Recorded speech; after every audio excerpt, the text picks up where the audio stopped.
මම 2020 2021 2022 KD ප්‍රශ්න ආශ්‍රිතයෙන් මේ අවුරුදු ගානකින් KD ගැටලුවක් ඇවිල්ලා නැති හින්දා මම හිතුවා 2026 KD ප්‍රශ්නයක් එයි කියලා. MCQ එකක් වෙන්නත් පුළුවන්. ස්ට්‍රක්චර් ඩිසයින් නම් මේ එසේ නම් ඇවිත් තිබුණා. සමහරට MCQ එකක් වෙන්න පුළුවන්. ඒ නිසා මම මේ අවුරුදු 3 අරන් KD ප්‍රශ්නයක් කොහොමද අපි ගානක් ඇසුරින් KD තේරුම් ගන්න පුළුවන් සමහර කොටස් සාවල්ට මතක් කිරීමක් මම කරන්න හිතුවා. නිසා මෙහෙමයි මම ගණන් ටික try කරන්න මුලින්ම ඒ වගේ මම ඊට කලින් කියන්නේ 2020ට කලින් KD ප්‍රශ්න ටික සාකච්ඡා කිරීමක් කරලා තියෙනවා. ඒ වගේම මම මේ සැරේ 2017 සහ 2019 KD ගැටලු දෙකත් මේ වීඩියෝ එකේ නෙවෙයි වෙනම වීඩියෝ එකකින් ඔයාලට දාන්නයි. ඉතින් ඔයාලට බලන්න පුළුවන් KD ප්‍රශ්නයක් ලොකු KD ප්‍රශ්නයක් රචනා ගැටලුවක ආවොත් කොහොමද ඒක හදාගන්නේ කියලා. හොඳයි අපි යමු 2020 ප්‍රශ්නෙට. 2020 කියනවා 2020 ප්‍රශ්නාංකය මේක 27 2027 ගන්න ප්‍රශ්නාංකය. ඒතර මේකේ MCQ. ඒතර ඩයික්ලෝරොමෙතින් සහ ජලය තියෙනවා. ඩයික්ලෝරොමෙතින් සහ ජලය. ඒතර ඕගොල්ලෝ මේකේ ප්‍රශ්නයක් දුන්නාට පස්සේ ඉක්මනට මේක ඇඳ ගන්න. ඩයික්ලෝරොමෙතින් මේකේ ඝනත්වය මත තමයි මම සාමාන්‍යයෙන් ජලයේ ඝනත්වය අඩුයි ටිකක් නේ. CCl4 වගේ දේවල් යටට යනවානේ. ඝනත්වයෙන් වැඩි කෙනා තමයි යට ඉන්නේ. ජලයේ ඝනත්වය අඩුයි කියලා හිතලා මම උඩට ගන්නවා. ඒක ඉතින් මේ ප්‍රශ්නෙට අදාළ නැහැ. ඊට පස්සේ මේකනේ ඒක භාෂ්මික දුබලාම්ලය KD හොයන්න හදන්නේ. ඒතර HA මොන වගේද දිය කරලා තියෙන්නේ? HA දිය කරලා තියෙන වතුරේ. ඒතර HA මෙතන AK වල සාන්ද්‍රය දීලා තියෙනවා. ආරම්භක සාන්ද්‍රය දීලා තියෙනවා 0.2 මෝල්ඩියම් 3 කියලා. මේ 0.2 මෝල්ඩියම් 3 ඝන සෙන්ටිමීටර් 50ක දිය කරලා තියෙනවා. ඒතර මේක ජලය ගන්න ඝන සෙන්ටිමීටර් 50ක්. හරිද? ඒතර 0.2 මෝල්ඩියම් 3 සාන්ද්‍රණයක් තියෙනවා. ඒ සාන්ද්‍රය දිය කරලා තියෙන ඝන සෙන්ටිමීටර් 50ක් ඇතුලේ. හොඳයි එතකොට අපිට ගන්න පුළුවන් HA වල මවුල ගාන ආරම්භක මවුල ගාන HA ආරම්භක HA හරිද ආරම්භක HA මවුල ගාන ගන්න පුළුවන්. එතකොට එනවා 0.2 මෝල්ඩියම් 3 වැඩි වෙනවා ඝන සෙන්ටිමීටර් 50 කියන එක අපිට 1000න් බෙදුවොත් ඝන ඩෙසිමීටර් වෙනවා. එතකොට අපිට එනවා මෙතන 10 බෙදීම 10යි මවුල කියලා ගන්නවා. එතකොට මේ තමයි ආරම්භයේ ගත්ත මවුල ගාන. අපි මෙහෙම තියාගමු 10 බෙදීම 10යි. ඒ කියන්නේ ආරම්භයේ HA ඉන්නේ කොහෙද වතුරේ. වතුර 50ක ඉන්නවා. ඒ 50ක තමයි හිවුවේ. හරි දැන් එතකොට මෙතන තියෙන HA වලින් කොටසක් දැන් කොහෙට යන්න පටන් ගන්නවද?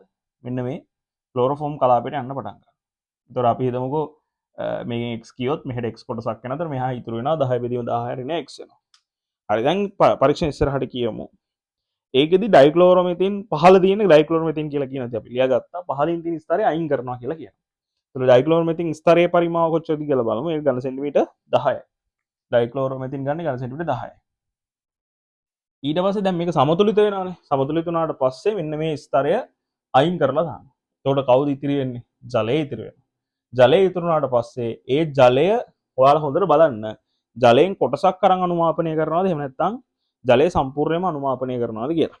ඔය ප්‍රශ්නට අනුව ජලය සම්පූර්ණයෙන්ම ජලයේ තියෙන HA සම්පූර්ණයෙන්ම අනුමාපනය කරනවා. ඉතින් අනුමාපනය දැන් මේක අම්ලයක්නේ. ඒතර අම්ලය අනුමාපනය කරන්නේ කාත් එක්කද?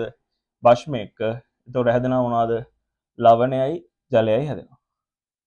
ලවණයයි ජලයයි හැදෙනවා. ඒතකොට මේකේ අනුපාතයන් එකට 1. ඒතකොට මේකේ NaOH සාන්ද්‍රය දීලා තිනවා 0.02ක්. ඒ වගේම වැය වෙච්ච NaOH පරිමාව ඝන සෙන්ටිමීටර් 10ක් කියලා දීලා තියෙනවා. දැන් අපිට NaOH මවුල ගන්නට එන්න පුළුවන්. NaOH මවුල ගන්න 0.02 මෝල්ඩියම් 3 වැඩි වෙනවා 10න් බෙදෙනවා 1000න් ඝන ඩෙසිමීටර්. ඒතකොට එනවා 0.2 බෙදීම 1000. හරි. ඔය NaOH මවුල ගන්න ඒකෙන් එනවා HA මවුල ගන්නට. ඒතර HA මවුල ගන්න එකට එක මෙන්න මේ 0.2 බෙදීම 1000ක්. දැන් ආරම්භයේ තියෙන ආරම්භයේ ගත්ත HA මවුල ගන්න 10 බෙදීම 1000යි. ඒතකොට දැන් මේ ජලයේ ඉතිරි වෙලා තියෙන ගාන. ඒතකොට ඉතුරු ටික ඉන්න ඕන කොහෙද? අනිවාර්යෙන් ක්ලෝරෝෆෝම් ස්තරේ. එහෙනම් අපි මෙහෙම කරන්න ඕන. එහෙනම් මේ මෙතන අපි ජලය කියලා ලියාගමු. හරි. ජලය 50ක. හරිද? 50ක තියෙන HA මවුල ගාන. ඒ කියන්නේ සමතුලිත වුණාට පස්සේ මේ ආරම්භක ගාන. හරි. ආරම්භක ජලය. හරිද? ඒතර මේ සමතුලිත වුණාට පස්සේ ජලය. එහෙනම් ඉතුරු ටික ඉන්න ඕන අපි මෙහෙම ගමු. ඉතුරු ටික ඉන්න ඕන CH2. ඒ කියන්නේ අපි හිතමුකෝ මොකද්ද සමතුලිතතාවයෙන් පසුව. සමතුලිතතාවයෙන් පසුව තියෙන්නේ කොහෙද? මොන කලාපයේද? ක්ලෝරෝෆෝම් කලාපේ. නම් සමතුලිතතාවයෙන් පසු ක්ලෝරෝෆෝම් කලාපේ ක්ලෝරෝෆෝම් නෙමෙයි මේක ඩයික්ලෝරෝමෙතින් නේ ඩයික්ලෝරෝමෙතින් කලාපේ තියෙන HA ගාන ගත්තොත් 10 බෙදීම 1000 ඍණ 0.2 බෙදීම 1000ක් යනවා. ඒ කියන්නේ මෙතන එනවා 9.8 බෙදීම 1000. හොඳයි අවශ්‍ය මවුල ගාන හොයලා ඉවරයි. දැන් අපිට හොයන්න තියෙන්නේ KD හොයන්න දැන් මෙහෙමයි. පැහැදිලි මෙන්න මෙයාගේ සාන්ද්‍රණය අඩුයි. මොකද 0.2 බෙදෙන්න තියෙන්නේ 50න්. සාන්ද්‍රණය හොයන්න මවුල ගාන පරිමාණය බෙදලානේ. මේක 9.8 1000 බෙදෙන්නේ 9.8 බෙදීම 1000 බෙදෙන්නේ 10න්. එහෙනම් මෙයාගේ සාන්ද්‍රණය වැඩිනේ. අපි උඩට දාමු වැඩි එක්කන. හරිද? එහෙනම් KD සමානයි. උඩට දාමු වැඩි සාන්ද්‍රණය. හරිද? ඒ කියන්නේ කොයි කලාපේද? CH2Cl2 කලාපේ. බෙදෙනවා කොහෙන්ද? ජලීය කලාපේ සාන්ද්‍රණය. ඒතොර එනවා 9.8 බෙදීම 1000 බෙදෙන්න ඕන 10න්. ඒතොර 10න් බෙදලා 1000න් වැඩි වෙනවා. ඊට මේක බෙදෙනවා 0.2 බෙදීම 1000. ඒක බෙදෙන්න ඕන 50 බෙදීම 1000න්. ඒතොර මේකට මේක කැපෙනවා 1000ට 1000 කැපෙනවා. මෙතන 5යි 9.8 0.2කින් බෙදුණා කියන්නේ 49 49 5ක් කියන්නේ 245ක් යනවා. ඔන්න ඔය විදිහට උත්තරේ ගන්න පුළුවන්. හොඳයි මම තව පාරක් කියන්නම්. මුලින්ම HA හිටියේ ජලීය කලාපේ. ජලය 50ක කියන්නේ මේ HA දිය කරලා තියෙන ජලය හරිද? ඒතර ජලයෙන් 50ක් ගන්නවා. ඒකල ඒකට ඩයික්ලෝරෝමෙතේන් දාන ඩයික්ලෝරෝමෙතේන් ඝන සෙන්ටිමීටර් 10ක් දාන්නේ. ඒතකොට එයා යටට යනවා. උඩ තියෙන ජලීය ස්තරයේ ඝන සෙන්ටිමීටර් 50. මේකෙන් කොටසක් යනවා කොහෙටද? CH මෙන්න මේ ඩයික්ලෝරෝමෙතේන් කලාපයට. එතකොට අපිට දැන් මේකට කොටසක් ගියාට පස්සේ ඉතිරි වෙන ප්‍රමාණය කියන්නේ මෙන්න මේකේ ඩයික්ලෝරෝමෙතින් ප්‍රමාණයක් අයින් කරගන්නවා. ඉතුරු ජලීය ප්‍රමාණය තමයි කාත් එක්ක අනුමාපනය කරන්නේ NaOH එක අනුමාපනය කරන්නේ. ඒකෙදි NaOH වැයෙනවා කීයද 0.2 බෙදීම 1000ක්. ඒතකොට එතන ඒ ඉන්නේ ජලීය කලාපේ තියෙන මවුල ගානම තමයි. ඊට පස්සේ ඒ 0.2 බෙදීම 1000න් ඒ ජලයනේ අපි ආරම්භයේ දැම්ම ගාන අඩු කරපුවාම ඉතිරෙනවා ඩයික්ලෝරෝමෙතේන් කලාපේ තියෙන මවුල ගාන. ඒක පරිමාණයෙන් බෙදලා මේකත් පරිමාණයෙන් බෙදුවාම බෙදලා සාන්ද්‍රණය හොයලා අනුපාතය ගත්තාම මේ විදිහට KD හොයාගන්න පුළුවන්. හොඳයි. ඔක තමයි 2020 27 වෙනි MCQ එක. හොඳයි. ඊළඟම යනවා 2021 14 හරි 15 හරි MCQ 2021 2021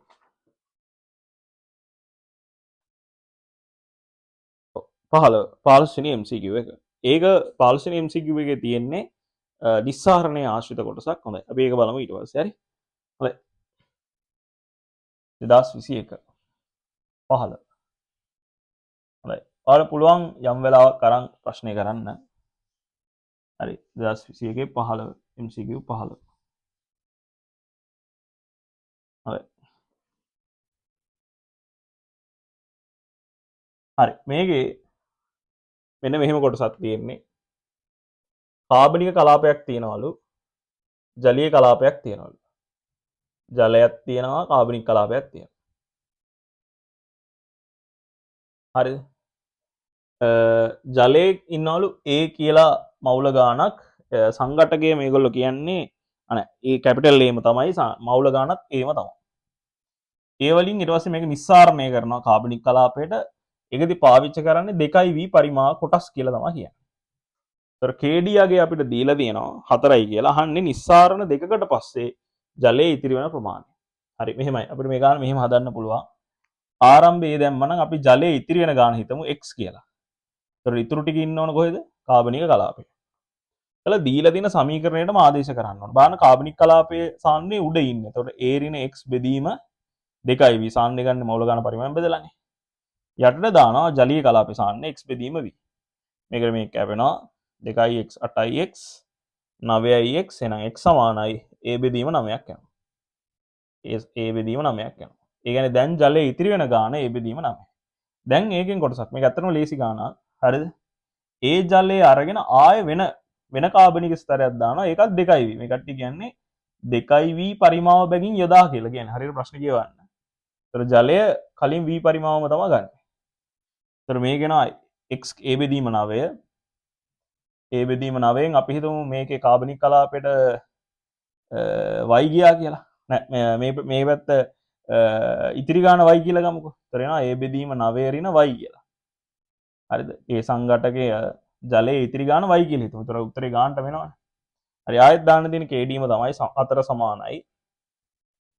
a බෙදීම 9 ඍණ y බෙදීම 2v බෙදනවා y බෙදීම v වලින්. මේකට මේක කැපෙනවා 2y මේක 8y වෙනවා. සමානයි a බෙදීම 9 ඍණ y. ඔන්න මේකේ y එනවා a බෙදීම 81ක්. ඔන්න ඔය විදිහට උත්තරේ පහ ගන්න පුළුවන්. ඉතින් මෙහෙමයි ළමයි මේක ඇත්තටම ඔය සමීකරණයකුත් තියෙනවා. මේක අර වර්ග වෙලා කියන්නේ ජලයේ ඉතිරි ප්‍රමාණය ආරම්භ ඉතිරි ගාන a බෙදීම 9 නම් ඊළඟ එකේදී ඔක වර්ගයක් a බෙදීම 80 කියන්නේ යටපදයේ වර්ග වෙන්න ඕනේ. a බෙදීම 81ක් වෙනවා. තුන් පාරක් නිස්සාරණය කරා නම් 9 වාරයක් 9 වාරයක් 9 එනවා. අන්න ඒ විදිහට ගන්න පුළුවන් කෙටි ක්‍රමයකින්. හරි ඕකේ. මේකෙන් පස්සේ යමු 2022 MCQ එකට. 2022 30 ගානක MCQ එක මට මතකයි 35 හරි 36 හරි. දැන් පෙරලා බලමු. ඊට පස්සේ ඒ ගානත් බලමු. ඒතර ඊට පස්සේ ඔයාලා බලන්න ඉතින් මේ අවුරුද්දේ මම හිතනවා KD MCQ එකක් ඒ කියලා මොකද අවුරුදු ගානකින් ඇවිත් නැහැ. 2022 38 2022 38. ඉතින් මේ වගේ ගානක් අන්තිමට ඇවිත් තියෙන්නේ 2022 හරි 2023 23 24 මට මතක විදිහට ආවේ නැහැ 25ත් ආවේ නැහැ. සා මේක මේ ගානක් එන්න පුළුවන්. හොඳයි බලමු.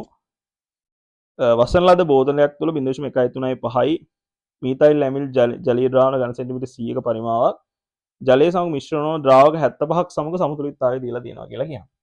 ඒ කියන්නේ මෙහෙමයි. මේකෙදි යම්කිසි සංඝටකයක් ළමයි කාගේ හරි කෙනෙක් දිය කරලා තියෙන්නේ. එතකොට මේකේ තියෙන මීතයිල් ඇමින් ජලීය ද්‍රාවණ කියලා කියනවනේ. ඒ කියන්නේ ජලය දිය කරලා තියෙන්නේ. ඒ කියන්නේ ආරම්භක මවුල ගාන දීලා තියෙනවා. මේකෙත් කාබනික ස්තරය යටට දාමු බරෙන් වැඩි කියලා හිතලා. ජලය උඩට දාමු. ජලය ගන්න ඝන සෙන්ටිමීටර් 100ක්. හරිද? ඝන සෙන්ටිමීටර් 100ක්. එතකොට මීතයිල් ඇමින් කියන කෙනා තමයි මේකේ ව්‍යාප්ත වන සංඝටකය. මේ විදිහට මීතයිල් ඇමින් දෙපැත්තටම යනවා. එතකොට එයා ගන්න ආරම්භක සාන්ද්‍රණය දීලා තියෙනවා. ජලය දිය කරලා ගන්න සාන්ද්‍රණය 0.135 ඒවා 100ක්. එහෙනම් අපි මෙහෙම කරමු. ආරම්භක N CH3 NH2. ඒතර ඒක නා 0.135 වාරයක් 100 බෙදන්න තියෙන 1000. එහෙමනේ. මවුල. ඒතකොට එනවා 13.5 බෙදීම 1000.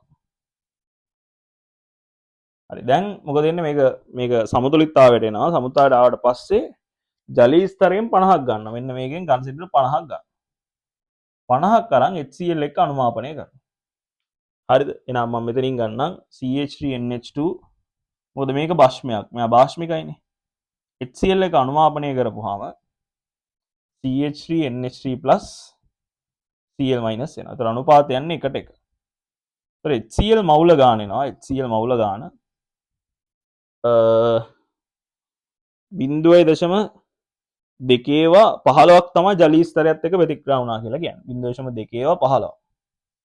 15 බෙදීම 1000. එතකොට එනවා 3 බෙදීම 1000.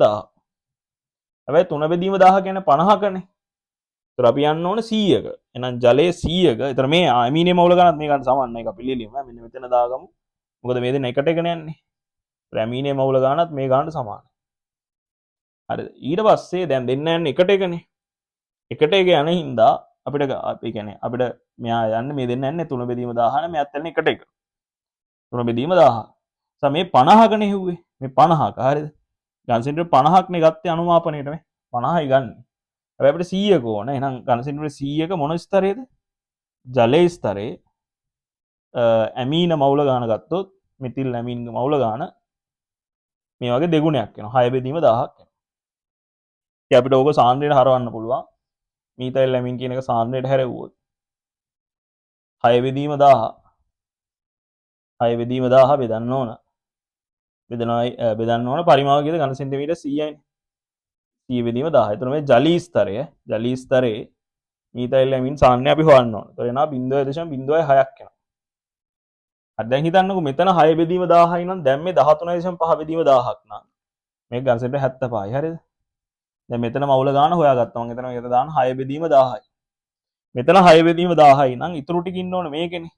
ඒක එන්න ඕන 7.5 බෙදීම 1000යි. නේ 13.5ට එන්න ඕන. එහෙනම් අපිට මෙන්න මේ කාබනික ස්තරයේ සාන්ද්‍රණය හොයන්න පුළුවන්.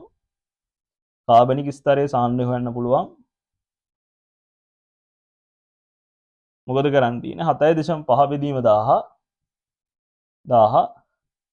75න් බෙදලා 1000න් වැඩි කරනවා. එතකොට මේ 1000ට 1000 කැපිලා මෙතන එනවා 0.1 m. තමයි මෙහෙමයි හරිද? කවදාවත් මවුල ගානෙන් වැඩිපුර දිය වෙලා තියෙන දිය වෙන්නේ මොකේද කියලා තීරණය කරන්න එපා. මොකද මවුල ගාන පරිමාවත් එක්ක ඩිපෙන්ඩ් වෙනවා. මේක මේ දකුණු පළාත් පේපරේ තිබුණා. මවුල ගාන පරිමාවත් එක්ක වෙනස් වෙන්න පුළුවන්. සාන්ද්‍රණයෙන් හොයන්න. දැන් මෙයාගේ සාන්ද්‍රණය වඩා මේකේ සාන්ද්‍රණය වැඩිනේ. එහෙනම් මේකෙදි වැදගත් මේකේ මීතයිල් ඇමින් කියන එක නා වැඩිපුර දියෙන්නේ මොන කලාපෙද? කාබනික් කලාපේ. ඒ නිසා ඔගේ D ප්‍රකාශය හරි. වැඩිපුර දියෙන්නේ කොහෙද? කාබනික් කලාපේ. ඊළඟට A ප්‍රකාශය ගන්න ඉතින් වැඩිපුර දිය වෙන එක නා අපි උඩට දාමු KD හොයන්න. 0.1 වේදනා කීයද? 0.06න්. එතකොට එනවා කීයද? 1.67ක්. ඒතර උත්තරේ AD හරි. පිළිතුර 4. හොඳයි. ඉතින් මේ ප්‍රශ්න තුන කරලා තියාගන්න මේ අවුරුදු සමාජයට KD ගණනක් එන්න පුළුවන්. ඉතින් මේ ආශ්‍රිතව. ඒ වගේම මම රචනා ගැටලුව 2017 19 ගණන් දෙක හදලා දාන්නම් චාලක රසායනයේ KD එකතුව. ඒකත් ඒ වගේ එකකුත් හැදෙන්න පුළුවන්. මම කියන්නේ ඒකමයි කියලා. ඒක වෙනස් කරන්න පුළුවන්. නමුත් ළමයිට තියරි එක ඇප්ලයි කරන්න පුළුවන් වෙන්න ඕනේ. ඉතින් ඒකට උදව්වක් විදියට තමයි මේක දාන්නේ. ඉතින් කෙනෙක්ට අමාරු වෙන්න පුළුවන්. අමාරු මේ කියන්නේ ලේසි කෙනෙක් ඉතින් මේක බලන්නේ නැහනේ. ප්‍රශ්න කරන්න අමාරු කෙනෙක් බැලුවොත් නේ බලන්නේ. ඔයාලා මොකක් හරි අයිඩියා එකක් ගන්න. මීට කලින් මම KD ගණන් කිහිපයක් රචනා ගැටලු හදලා තියෙනවා. ඉතින් ඒවා බලන්න. මෙන්න මේ ගණන් තුනක් බලලා බලන්න MCQ ටික කොට දාගන්න. හොඳයි.